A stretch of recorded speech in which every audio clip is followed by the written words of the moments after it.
હરે કૃષ્ણ. પથ્થર ઉપાડ અને માર. હરે કૃષ્ણ. હરે કૃષ્ણ. તારા બાળકની આત્માને શાંતિ આપ તુલસી. અરે આટલી સમજાવવા છતાં તું સમજતી કેમ નથી?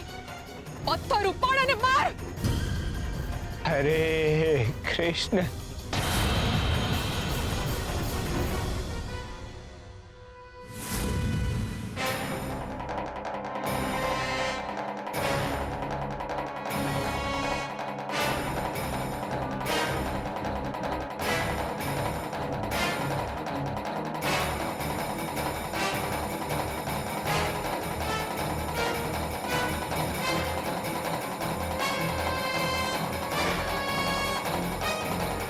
જો તુલસી, લે આ પથ્થર અને માર.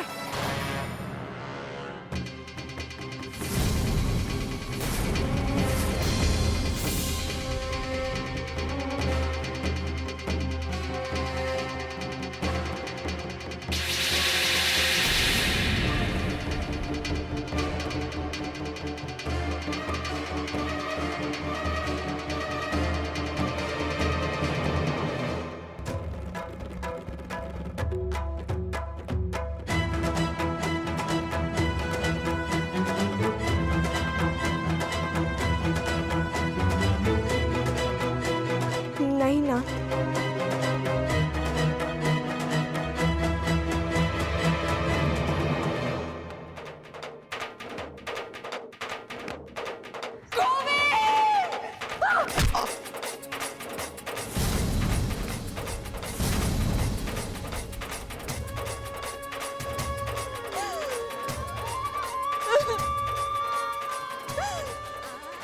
હરે કૃષ્ણ.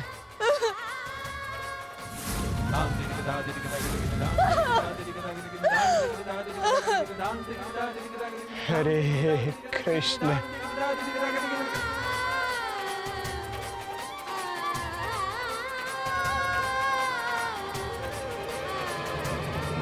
મળી ગયો ઉપાય. આ પથ્થર પર ગોવિંદ લખો અને પછી મારો તો વાગશે. એમને સજા આપવાનો આ જ માર્ગ છે. હરે કૃષ્ણ.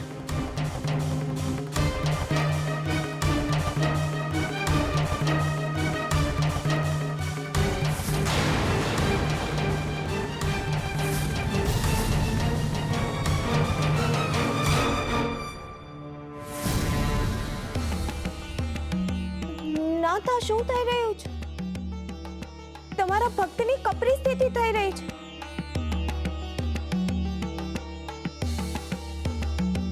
તમે હસો છો કેમ? મારું હાસ્ય અકારણ નથી રૂકમણી. તમે જુઓ, મનુષ્ય જ્યારે અર્થ સમજ્યા વગર કંઈક કરે છે ત્યારે એને અનર્થ કહેવાય છે. અહીંયા પણ કંઈક એવું જ ઘટવાનું છે. હરે કૃષ્ણ. હરે કૃષ્ણ. ચાલો એક સાથે મારો બધા, મારો. હરે કૃષ્ણ. હરે કૃષ્ણ.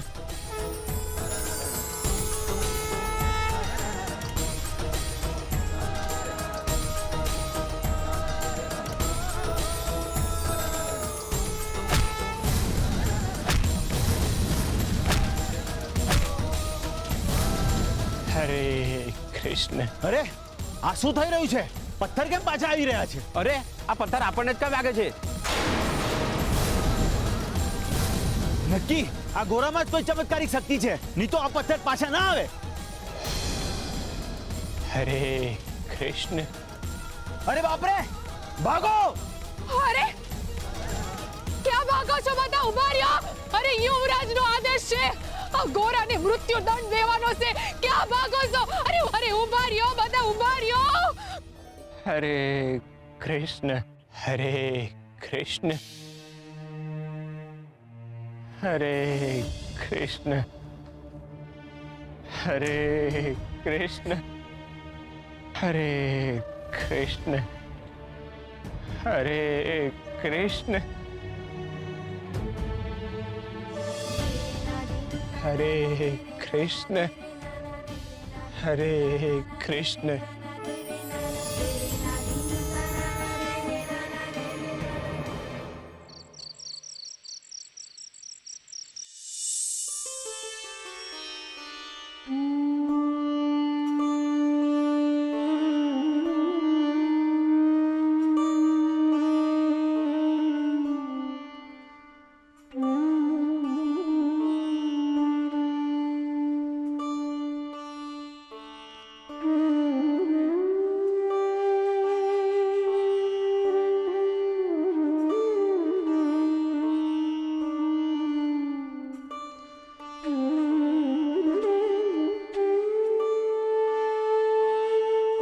હાલ્યો તુલસી, તમે ભૂખ્યા છો, ખાઈ લો.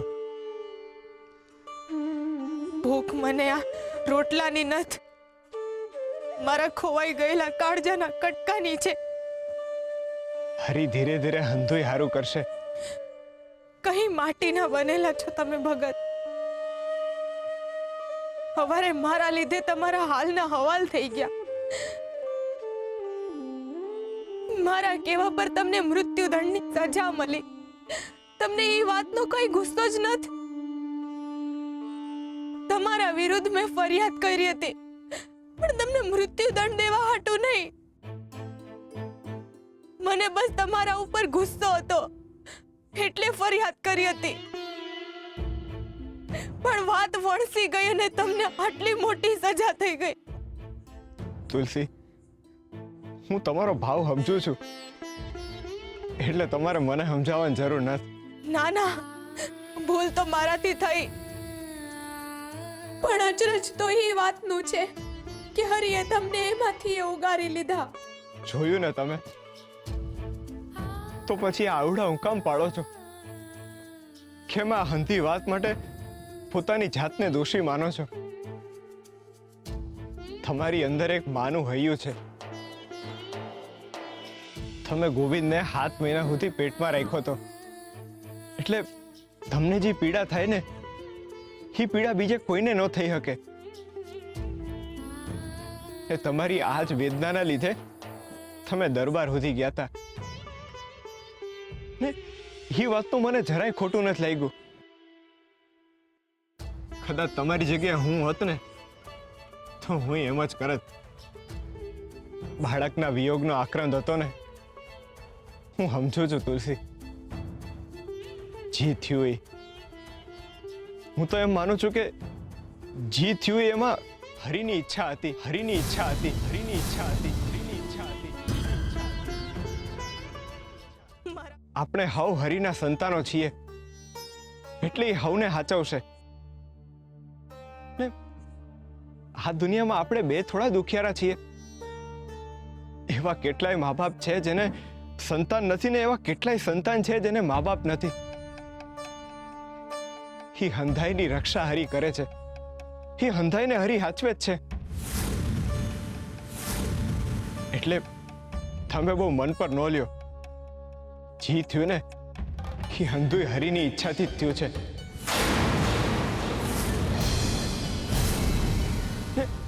એને કંઈક તો વિચારવું હશે ને, એટલે જ તો આપણને એને અનુભવ કરાવ્યો કે ઈ જી કરે છે ને, એ હારા હાટું જ કરે છે. બસ, મને તમારી આ જ વાતથી તકલીફ છે. કઈ થાય તો હરી, કઈ ના થાય તો હરી. આખો દિવસ બસ હરી હરી હરી.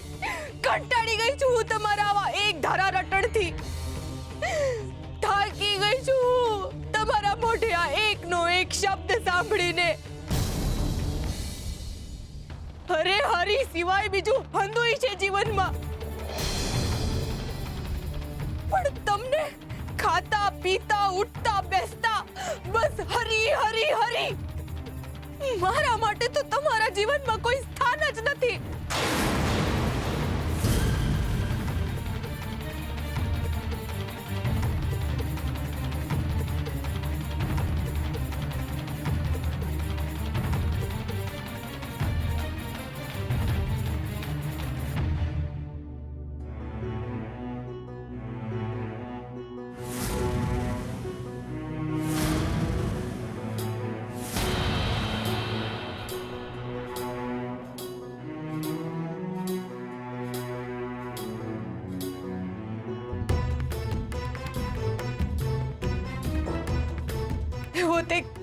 જાદુ કર્યો છે તમે એમના પર કે એમને બાળકને ગુમાવ્યાનો જરાય વસવસો નથી.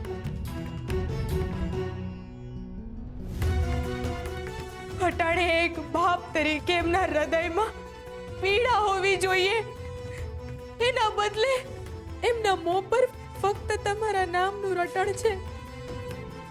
ક્યાં સુધી અમને પકડીને રાખશો?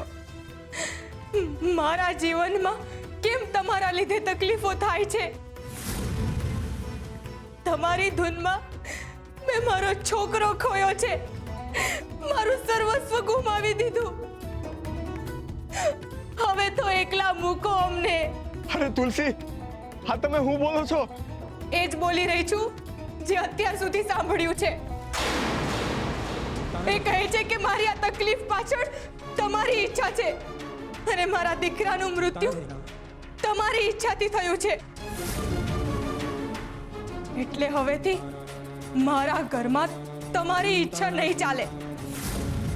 એટલે હવે મારા ઘરમાં તમે નહીં રહી શકો. મારા ઘરને હું વધારે વેર વિખેર નહીં થવા દઉં.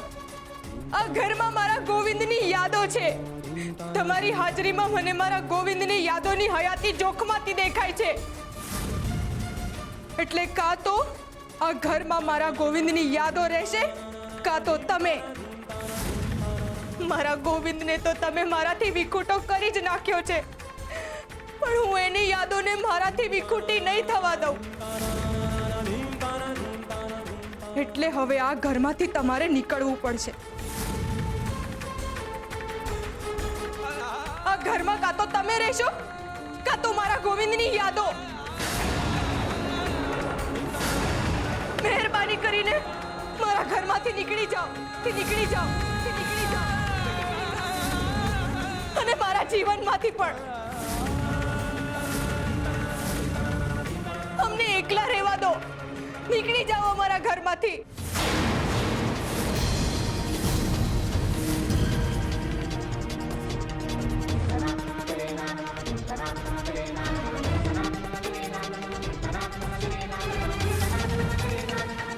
નીકળી જાઓ મારા ઘરમાંથી. ઘર ખાલી કરો મારું. નહીં નહીં,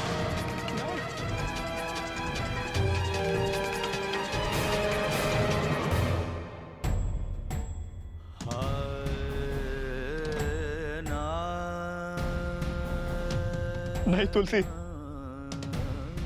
આ પાપ છે.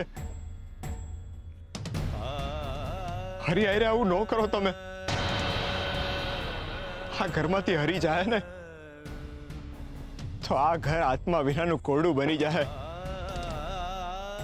હરી છે તો સઘળું છે ને હરીનું હોવાપણું જ આપણને જીવાડે છે. મને મારા ગોવિંદની યાદો જીવાડે છે. હા, યાદોમાં હરી છે. હરી વિના તો ગોવિંદની યાદ પણ તમને કારમી લાગશે. હરીને આ ઘરમાંથી કાઢવાનું પાપ ન કરશો. એ અધમ કૃત્ય છે ને. હરી ઘરમાં રહેશે ને તો ઘર મંદિર બનશે. હું હરી વિના કેમ ન જીવીશ? મારા ભાઈબંધ વિના તો એક ક્ષણ પણ કાઢવી મારા માટે મુશ્કેલ બની જાય. મારા માટે તો હરીનું જાવું એટલે પ્રાણનું જાવું. એટલે તમે હરીને મહેરબાની કરીને ઘરમાંથી ના કાઢશો. હા જ રાખો.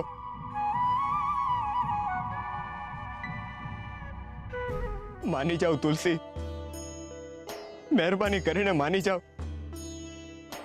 મારા કૃષ્ણ સાથે આવું ન કરો. એમને બહાર નહીં જવા દો તુલસી, એમને નહીં જવા દો. ભાઈબંધ, મને માફ કરી દે. આ તુલસીથી બહુ મોટી ભૂલ થઈ ગઈ છે. માફ કરી દે. ફરી આવું ક્યારેય નહીં થાય. તમે મારા જ છો ને મારી હારે જ રહેશો. હું તમને કોઈથી જાકારો નહીં આપું. તમે મારી પાસે જ રહો. તમે ક્યાંય નહીં છો. મારા ભાઈબંધ, મને માફ કરી દે. માફ કરી દે મને.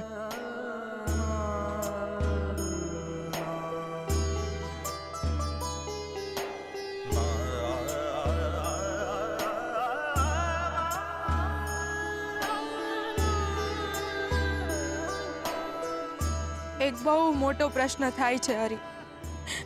જવાબ આપશો? તમે તો ભગતના ભાઈબંધ છો ને, એમની હંધી વાત માનો છો, તો પછી એમના જ દીકરાને તમારી પાસે કેમ બોલાવી લીધો? હું કામ પ્રભુ, અમારી ઉપર આવો કેર હું કામ વર્તાવ્યો? ગોવિંદ જોડે મારો નાળનો સંબંધ હતો, એના વિના મારી આંખનું મટકુંય નહોતું મરાતું. હવે હું કેવી રીતે જીવીશ એના વિના? કેવી રીતે શ્વાસ લઈશ એના વિના? બોલો હરી, બોલો. એની યાદો મને જીવવા નહીં દે, નહીં દે હરી.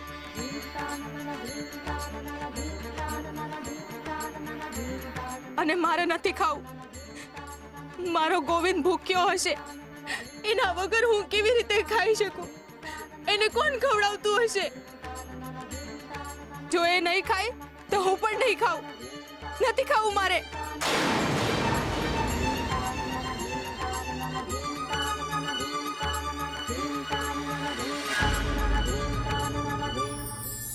કર્મ.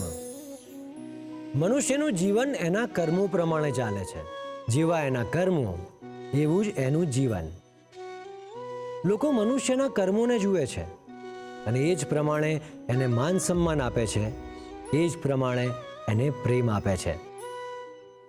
ખરાબ કર્મ કરનાર સાથે દરેક વ્યક્તિ ખરાબ વર્તન જ કરે છે અને સારા કર્મ કરનાર સાથે બધા જ સારું વર્તન કરે છે. પરંતુ દર વખતે કર્મ જ નહીં, એ કર્મ કરતી વખતે કર્મ કરનારનો ભાવ શું હતો એ જાણવું ખૂબ જ જરૂરી હોય છે. ખરાબ કર્મ કરતી વખતે પણ જો ભાવ શુભ હોય તો બની શકે કે મનુષ્યને એ ખરાબ કર્મનું પણ સારું ફળ મળે.